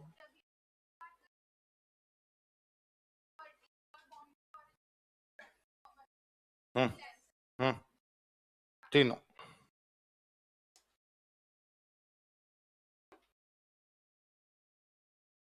अगली कौन सी है? थोड़ी जगह छोड़ छोड़ के लिखनी है हमेशा, आगे से ध्यान रखना है ना। नीमच के बाद एरिनपुरा लिखे, देवली लिखे, तो जगह छोड़ना थोड़ी सी। तुम क्या करते हो, नसीराबाद में नीमच घुसा देते हो। नोट्स हमेशा खुले खुले खुले खुले। मैंने कहा था एक पन्ने में कितनी लाइन होनी चाहिए? 12। तुम्हारे कितनी हो गई? गिन देखे, 8 तो हो गई। 8 तो और सल्टाई देगी तू नीचे कर देगी ना। हाँ चलो, तो खुले खुले नोट्स होने चाहिए ताकि अपने को पता रहे कहां पर क्या लिखा हुआ। 28 मई को नसीराबाद में क्रांति की शुरुआत होती है। यह समाचार 2 जून को नीमच पहुंचते हैं। कहां पे? 2 जून को कहां पहुंचते हैं? नीमच पहुंचते हैं। नीमच में अंग्रेजों का एक ऑफिसर था, उसका नाम था कर्नल एबोट। क्या नाम था? उसको ये समाचार कब मिले?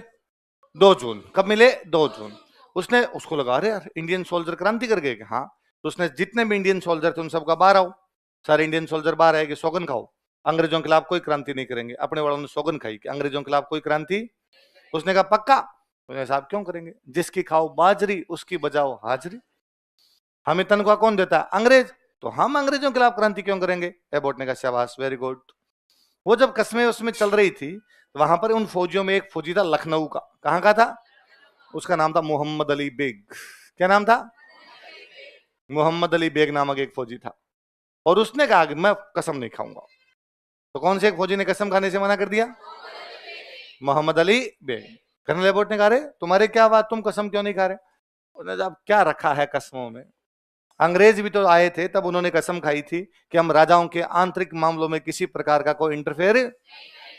और आपने अभी थोड़े दिन पहले हमारे लखनऊ के राजा वाजिद अली शाह को गिरफ्तार कर लिया। किसको गिरफ्तार कर लिया? वाजिद अली शाह कहां का राजा था?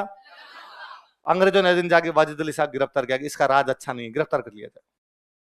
हालांकि बात भी सही थी, अच्छा तो नहीं था उसका राज, है ना।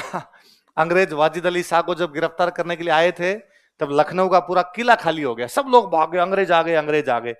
जब अंग्रेज पहुंचे महल के अंदर, वाजिद अली शाह अकेला टांग पे टांग देके बैठा था सिंहासन पे।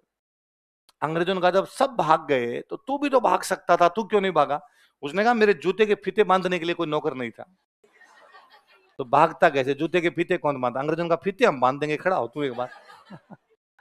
तो अब ऐसा आदमी से जूते के फीते नहीं बंधे तो राज तो क्या ही करता होगा। तो बात तो अंग्रेजों की सही थी कि उसका राज तो अच्छा पर टेढ़ा है, पर मेरा है। अपने को तो ये लगता है वैसा अंग्रेजों ने गलत किया। तो मोहम्मद अली बेग ने कहा कि साहब आपने हमारे राजा को गिरफ्तार किया। तो कोई पूछेगा कि नीमच की छावनी में जब कर्नल एबोट भारतीय सैनिकों को कस्में खिलवा रहा था तो किसने मना कर दिया था? हालांकि उसको कर्नल एबोट ने 2 जून को तो रात को पटा लिया। अरे ऐसे नहीं करते, इस बार कैंटीन से थोड़ा सामान ज्यादा दिलवा दूंगा तेरे को। देखो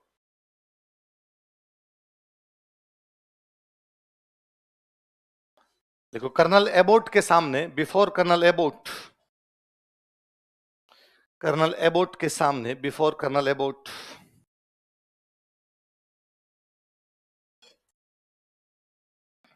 मोहम्मद अली बेग नामक सैनिक ने, soldier named Mohammad Ali bag,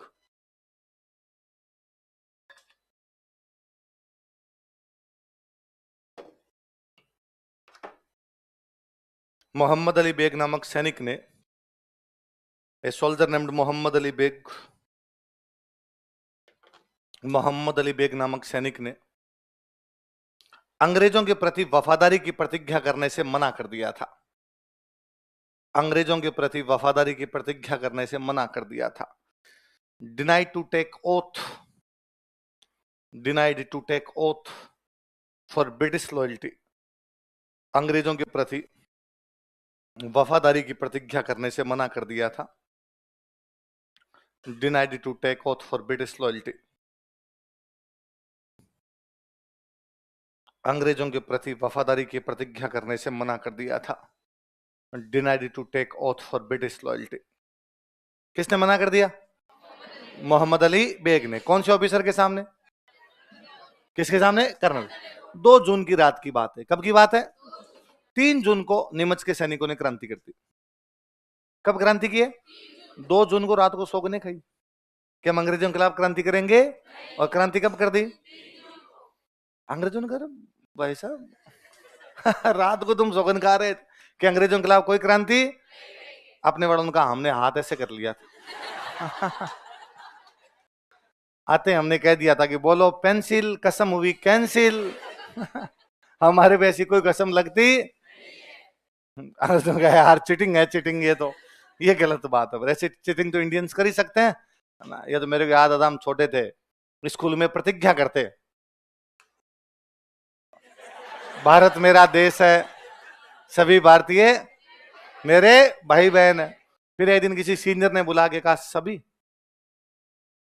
वहां फिर ब्याह किससे होगा तेरा?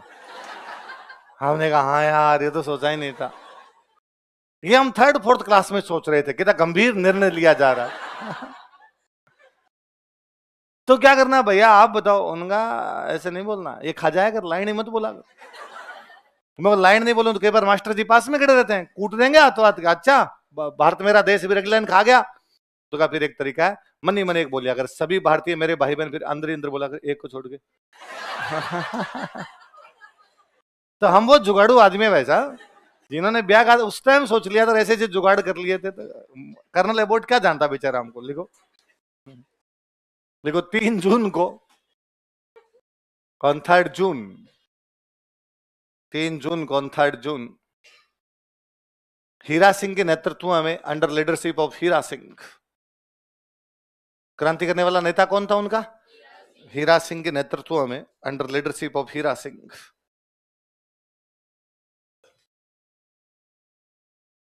सैनिकों ने क्रांति कर दी। सोल्जर्स रिवोल्टेड, सैनिकों ने क्रांति कर दी। Soldiers revolted.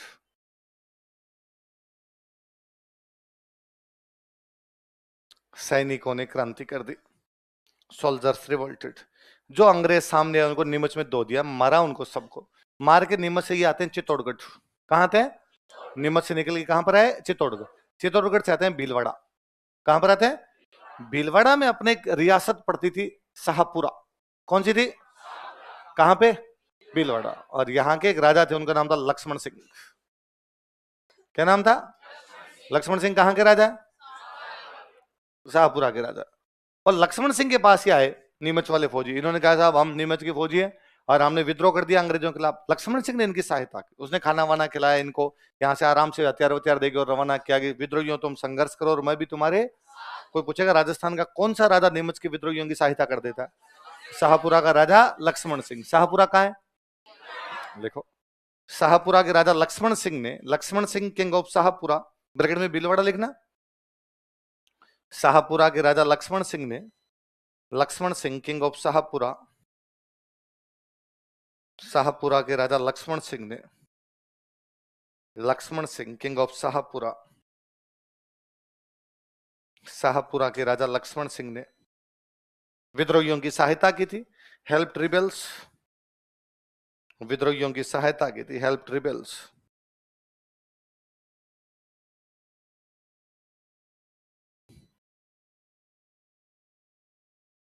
नीमच में क्रांति होती है, नीमच से चित्तौड़, चित्तौड़ से कहां पर आते हैं? भीलवाड़ा, भीलवाड़ा से जाते हैं टोंक। कहां जाते हैं? टोंक। टोंक में अंग्रेजों की एक छावनी थी, देवली। कौन सी छावनी थी? देवली वाले फौजियों को पता चला कि अपनी तरफ कौन आ रहे हैं? नीमच के विद्रोही। कौन आ रहे हैं? तो देवली में अंग्रेजों की एक बटालियन खड़ी थी, महिदपुर बटालियन। कौन सी बटालियन खड़ी थी? उन्होंने कहा लो हम भी साथ ही चलते हैं। तो देवली वालों ने क्रांति कर दी, महिदपुर बटालियन नीमच वालों के साथ ही हो गई थी। तो देवली की अलग से क्रांति नहीं है, देवली की क्रांति किसके साथ जुड़ गई? नीमच। लिखो, देवली छावनी की Mahidpur battalion, Mahidpur battalion of Deoli cantonment, Deoli छावनी की Mahidpur battalion, Mahidpur battalion of Deoli cantonment में शामिल हो जाती है ज्वाइंट रिवोल्ट।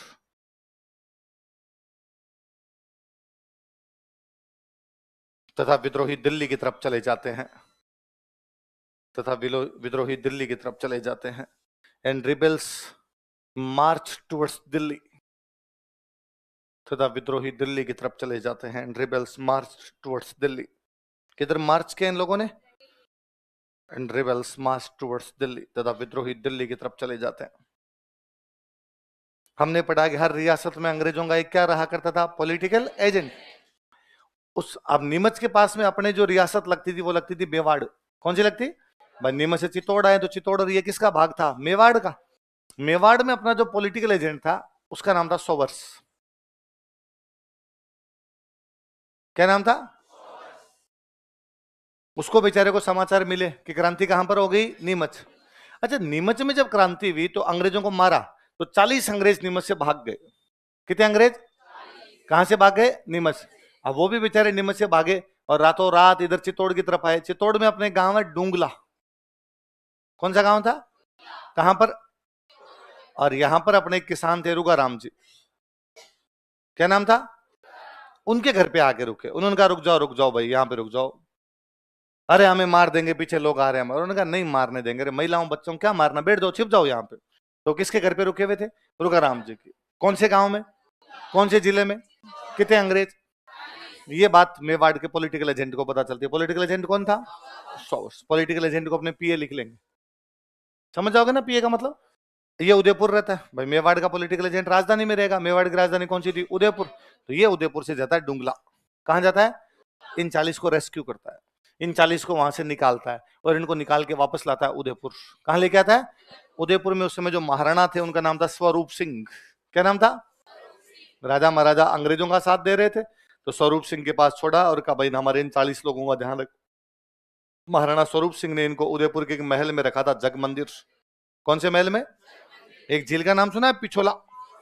पिछोला झील के बीचों बीच एक महल बना हुआ जिसका नाम क्या है, लिखो। 40 अंग्रेज नीमच छावनी से भाग गए थे। 40 Britishers run away from Neemuch cantonment. 40 अंग्रेज नीमच छावनी से भाग गए थे। 40 Britishers run away from Neemuch cantonment.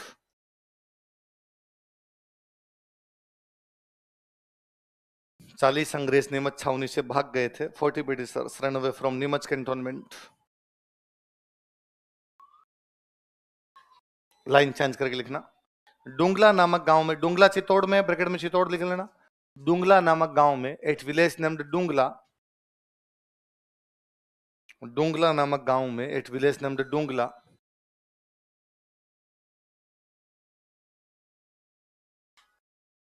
रुघाराम नामक किसान ने, ए फार्मर नेम्ड रुघाराम, रुघाराम नामक किसान ने, ए फार्मर नेम्ड रुघाराम, रुघाराम नामक किसान ने, फार्मर नेम्ड रुघाराम, इन 40 अंग्रेजों को शरण दी थी।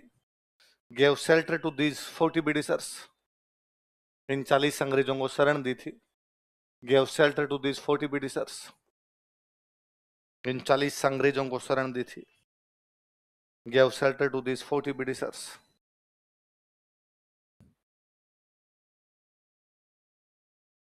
लाइन चेंज करके लिखो। मेवाड़ का political agent Showers, Showers political agent of Mewar, Mewar का political agent Showers, Showers political agent of Mewar. इन्हें उदयपुर लेकर आया, ब्रॉड देम टू उदयपुर। इन्हें उदयपुर लेकर आया, ब्रॉड देम टू उदयपुर। इन्हें उदयपुर लेकर आया, brought them to Udaipur. Line change करके लिखो। महाराणा स्वरूप सिंह ने, महाराणा स्वरूप सिंह, महाराणा स्वरूप सिंह ने, महाराणा स्वरूप सिंह, महाराणा स्वरूप सिंह ने इन्हें जगमंदिर महल में रखा था। Kept them in Jag Mandir palace, इन्हें जगमंदिर महल में रखा था। Kept them in Jag Mandir palace.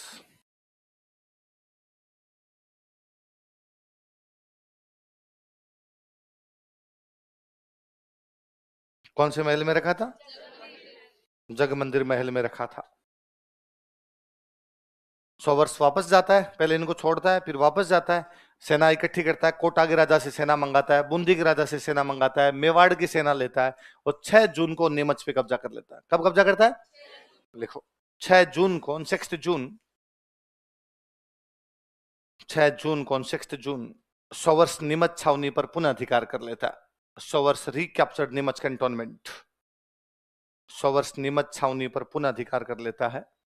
सोवर्स recaptured Neemuch cantonment.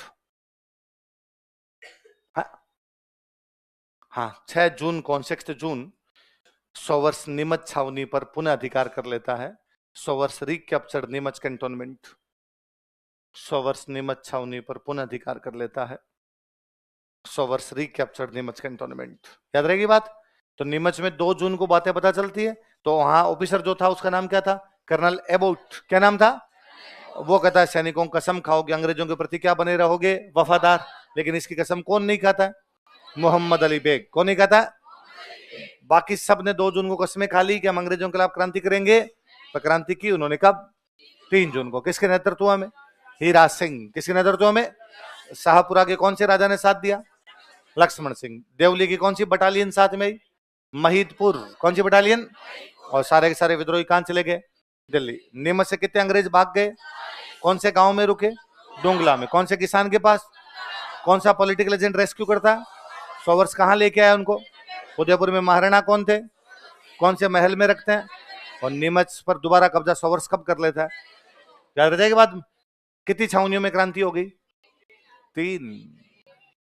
आपने तो बड़ा देवली की महिदपुर बटालियन क्रांति में शामिल हो गई, तो देवली में क्रांति होगी तभी शामिल होगी। कितनी छावनियों में क्रांति हुई थी? 4। कितने में थी? 1 रह गई, बताओ कौन सी? कौन सी? लो एरिनपुरा में क्रांति करवाते हैं।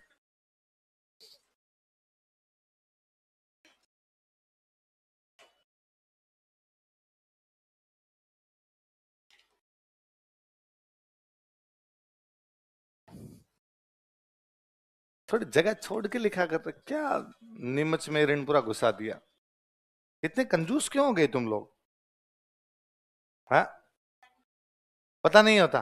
सब पता है तुम्हें, कंजूस हो तुम। घर वालों को कह के आए थे बहुत कम रुपए में भी हम हमारा जुगाड़ कर लेंगे, पाई पाई बचा देंगे आपकी।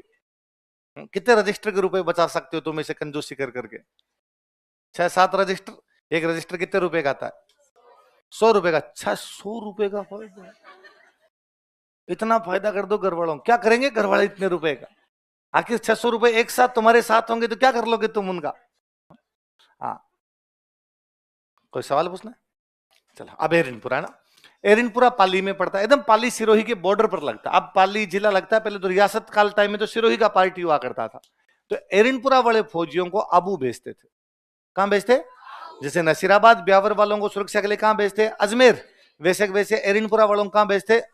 एजीजी के 2 हेडक्वार्टर थे ना, एक अजमेर में, कौन सा? आबू। तो अपने एरिनपुरा में कुछ यूपी के फौजी थे।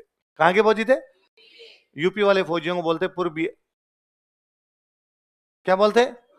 पूर्व दिशा से आए भाई। हम पश्चिम में ना, वेस्ट में है, तो वो ईस्ट से आए थे। ईस्ट को क्या बोलते? पूर्व। जो पूर्व से आए उनको क्या बोल दिया? पूर्विया।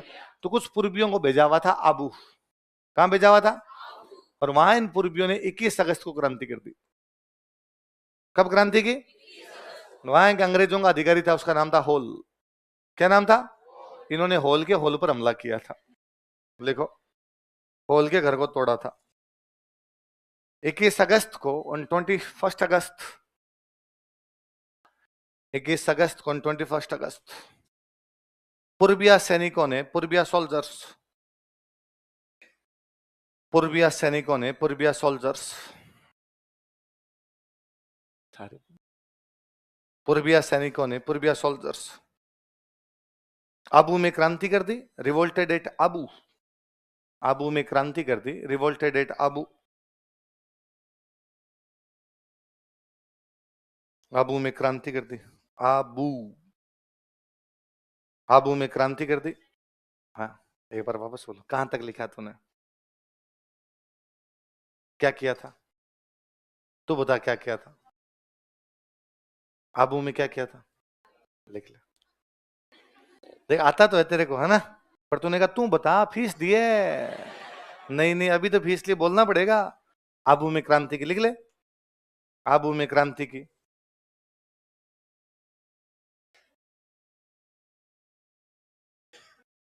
आबू में क्रांति की लिख लिया है? हो गई लाइन कंप्लीट। चलो, कब कहां पे क्रांति की? आबू में। कब की? कौन से फौजियों ने? लिख लो। इन्होंने अंग्रेज अधिकारी होल के घर पर हमला कर दिया था। They attacked on house of English officer Hole. इन्होंने अंग्रेज अधिकारी होल के घर पर हमला कर दिया था। They attacked on house of English officer Hole. इन्होंने अंग्रेज अधिकारी होल के घर पर हमला कर दिया था। They attacked on house of English officer whole.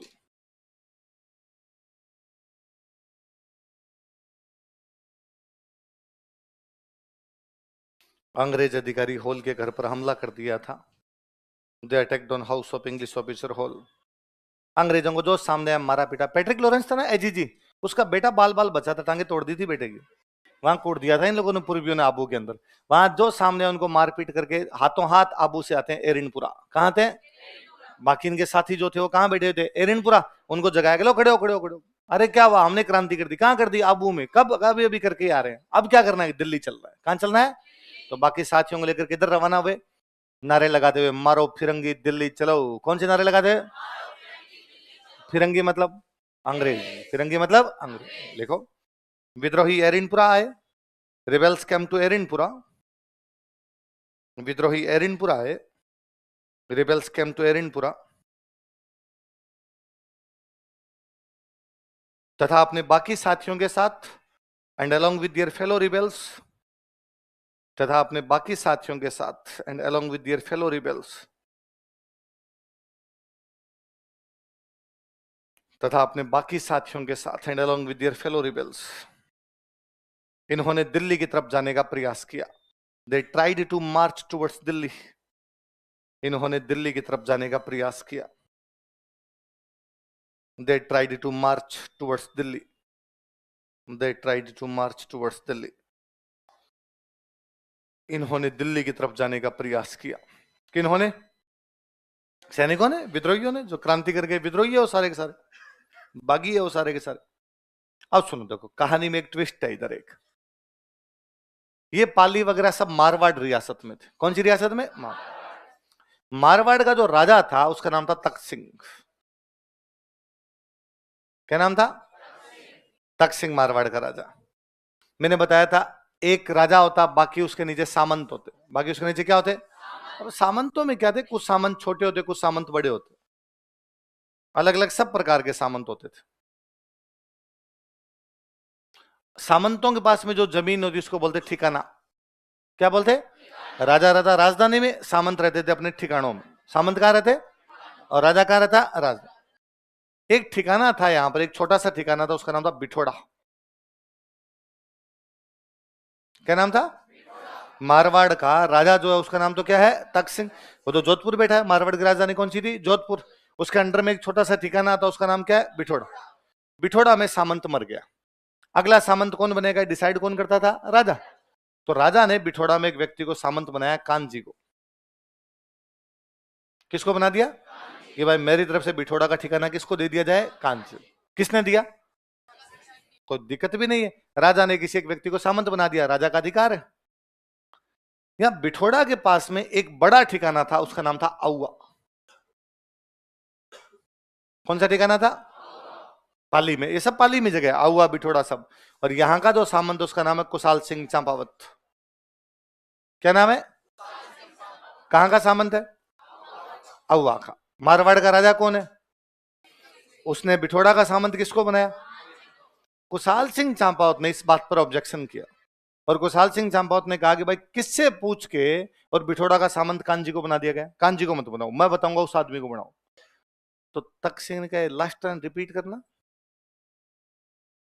मैं बताऊंगा उसको बनाओ। तू कौन है? तू क्यों बताएगा? राजा मैं हूं, मेरी मर्जी आएगी उसको बनाऊंगा। उसने कहा ना ना ना, मैं यहाँ का बड़ा सामंत हूं और मेरे से बिना पूछे इस प्रकार का कोई भी सामंत बनाया।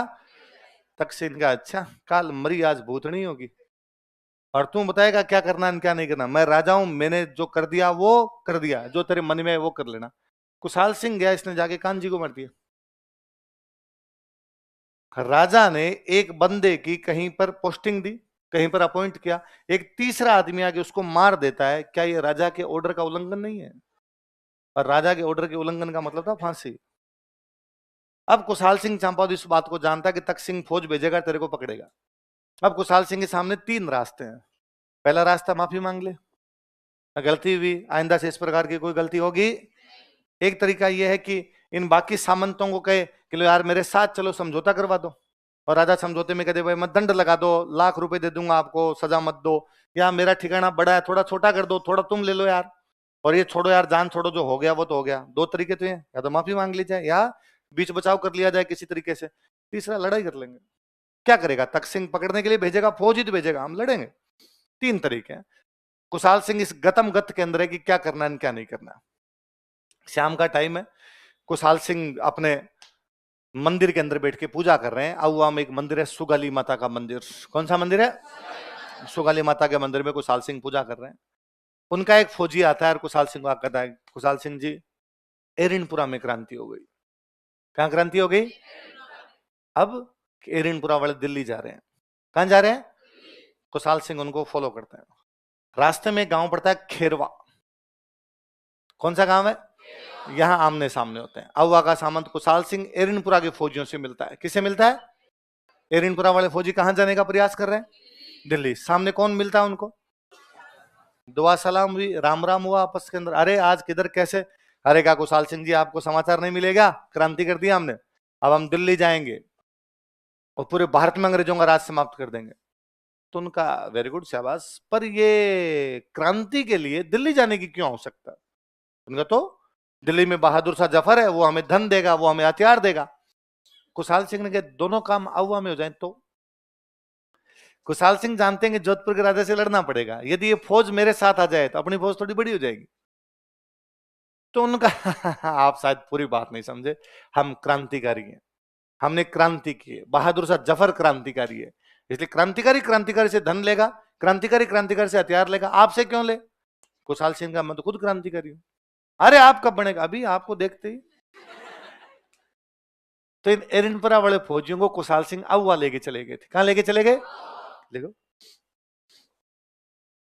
खेरवा नामक स्थान पर, एट प्लेस नेम्ड खेरवा, पाली में जगह पड़ती है खेरवा। खेरवा नामक स्थान पर, at place named Kherwa,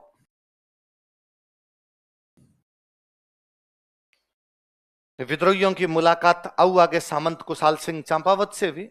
rebels met Kushal Singh Champawat, federal lord of Auwa. विद्रोहियों की मुलाकात अहुआ के सामंत कुशाल सिंह चंपावत से हुई। Rebels met Kushal Singh Champawat, federal lord of Auwa. विद्रोहियों की मुलाकात अहुआ के सामंत कुशाल सिंह चंपावत से हुई। Rebels met Kushal Singh Champawat, federal lord of Auwa. विद्रोहियों की मुलाकात अहुआ के सामंत कुशाल सिंह चंपावत से भी। Rebels met Kushal Singh Champawat, federal lord of Auwa. विद्रोहियों की मुलाकात किससे हुई? कुशाल सिंह चंपावत। कुशाल सिंह चंपावत कौन? अहुआ के सामंत। कौन है? अहुआ के सामंत। ये समाचार मिले अंग्रेजों को। किसको मिले? कि एरिनपुरा के फौजी हमारे खिलाफ क्रांति करके कहां जा रहे थे? दिल्ली। लेकिन रास्ते में उनको किसने रोक लिया? कुशाल सिंह चंपावत। इतने दिनों तक कुशाल सिंह चंपावत की दुश्मनी थी तख्त सिंह से। किससे थी? पर अब एरिनपुरा वाले फौजियों को अपने साथ मिला के और कुशाल सिंह ने किसके साथ दुश्मनी कर ली? मतलब कुशाल सिंह ने एक साथ दो पंगे लिए, अंग्रेजों से भी और जोधपुर के राजा से। अच्छा, पहले कहां के सामंत को मार के कुशाल सिंह ने क्रांति कर दी थी एक प्रकार से? बिठोड़ा। कहां पे? तो कुशाल सिंह कहां कब्जा करके बैठा है? बिठोड़ा। इसलिए जब पहला युद्ध हुआ तो युद्ध कहां पर हुआ? बिठोड़ा। हेडिंग डालो, बिठोड़ा का युद्ध। बिठोड़ा कहां पड़ता है? पाली। सब पाली के अंदर ये जगह है, बैटल ऑफ बिठोड़ा।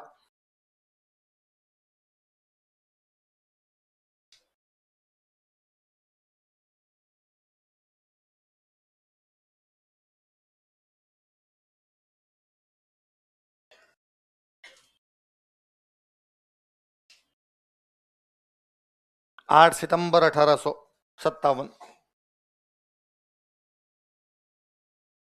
अंग्रेजों की तरफ से कैप्टन आया था लड़ने के लिए, उसका नाम था हीथकोट।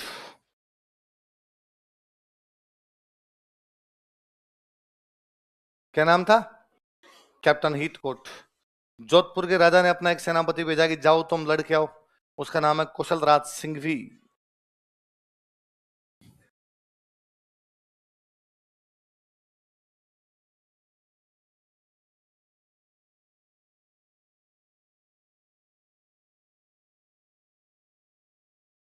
किससे लड़ने के लिए आए ये सब लोग? कुशाल सिंह चंपावत, जो कि कहां के सामंत है। उनके साथ कौन सी छावनी के फौजी हैं?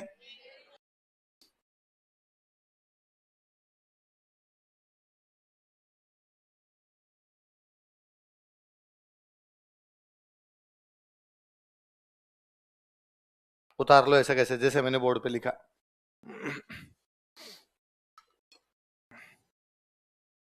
कैप्टन हीथकोट और कुशल राज सिंघवी सामने से आए।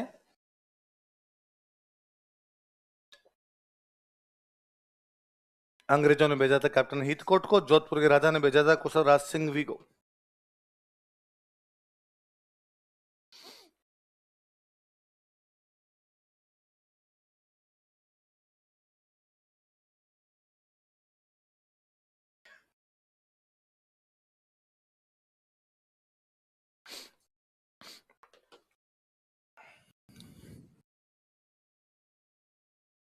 उतार लिया? उतार लिया आपने? कौन सा युद्ध है, नाम बताओ देखे। बिठोड़ा का युद्ध। कब हुआ बिठोड़ा का युद्ध? अंग्रेजों ने किसको भेजा? कैप्टन हीथकोट को। जोधपुर के राजा तख्त सिंह ने किसको भेजा? कुशल राज सिंघवी को। किसके खिलाफ? कुशाल सिंह चंपावत, जो कि कहां का सामंत है? आवा, जिसके साथ कौन सी छावनी की फौजी है? कुशाल सिंह ने दोनों को एक साथ चेपा इनको। इस युद्ध में किसकी जीत हुई? देखो, इस युद्ध में कुशाल सिंह की जीत हुई। जोधपुर अंग्रेजों को एक साथ हरा गए वो। इस युद्ध में कुशाल सिंह की जीत हुई। Kushal Singh won this battle.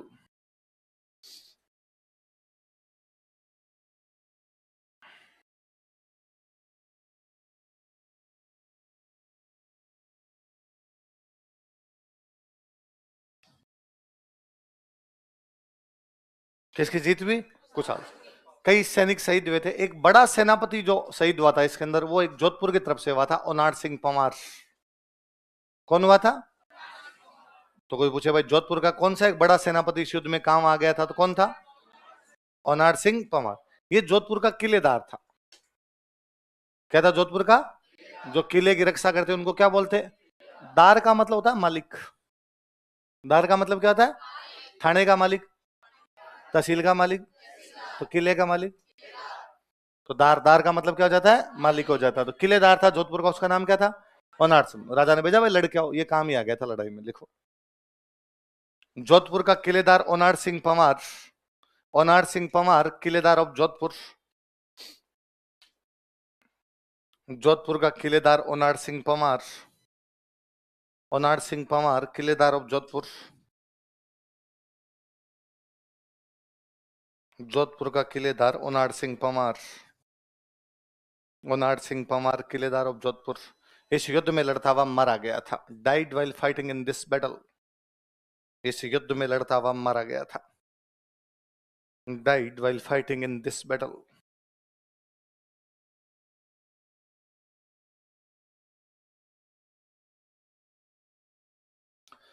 अंग्रेजों को बड़ा झटका लगा, अरे यार हमारी फौज गई जोधपुर के राजा के साथ में गई और हार के आ गए। उस समय जो अपना एजीजी हुआ करता, उसका नाम था जॉर्ज पैट्रिक लॉरेंस। क्या नाम था? उसने जोधपुर के पॉलिटिकल एजेंट को मैसेज किया। किसको मैसेज किया? किसने किसको? बताओ।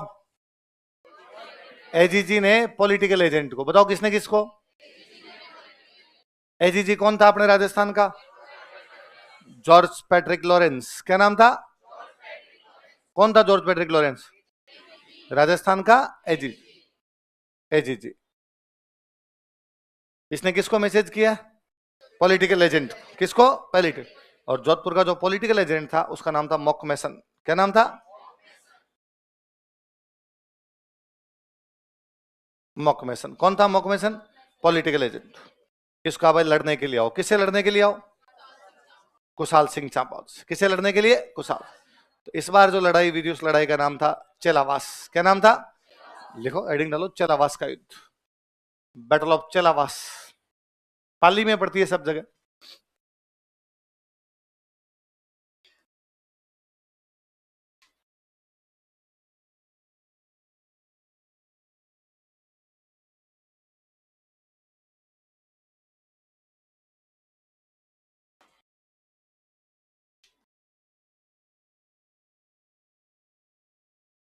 उतारो। जॉर्ज पैट्रिक लॉरेंस के ब्रैकेट में लिखना एजीजी, मॉकमेसन के ब्रैकेट में लिखना पीए। जोधपुर का पॉलिटिकल एजेंट था वो।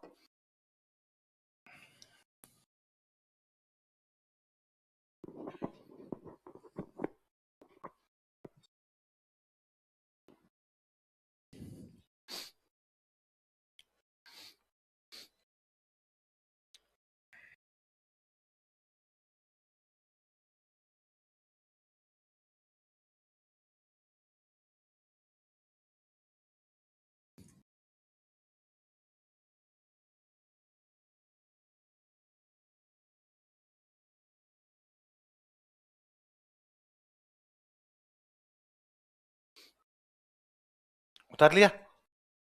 एक तरफ से दोनों अंग्रेज आए सेनापति, एजीजी खुद आया और मारवाड़ का पॉलिटिकल एजेंट है, गोरे गोरे लोग आए, एक तरफ से अपने वाड़ लड़ रहे थे, इसलिए इसका नाम है काले गोरों का युद्ध। क्या नाम है? लिखो, इसे काले गोरों का युद्ध कहा जाता है।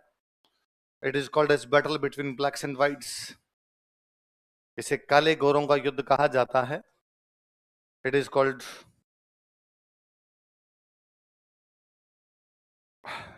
As battle between blacks and whites. इसे काले गोरों का युद्ध कहा जाता है। It is called battle between blacks and whites.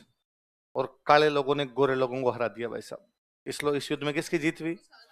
काले लोगों की। लिखो, इस युद्ध में भी कुशाल सिंह चंपावत की जीत हुई। Kushal Singh Champawat won this battle also। इस युद्ध में भी कुशाल सिंह चंपावत की जीत हुई। Kushal Singh Champawat won this battle also। इस युद्ध में भी कुशाल सिंह चंपावत की जीत हुई।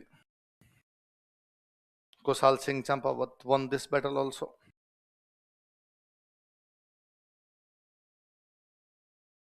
इसमें क्या हुआ था? इधर फौज खड़ी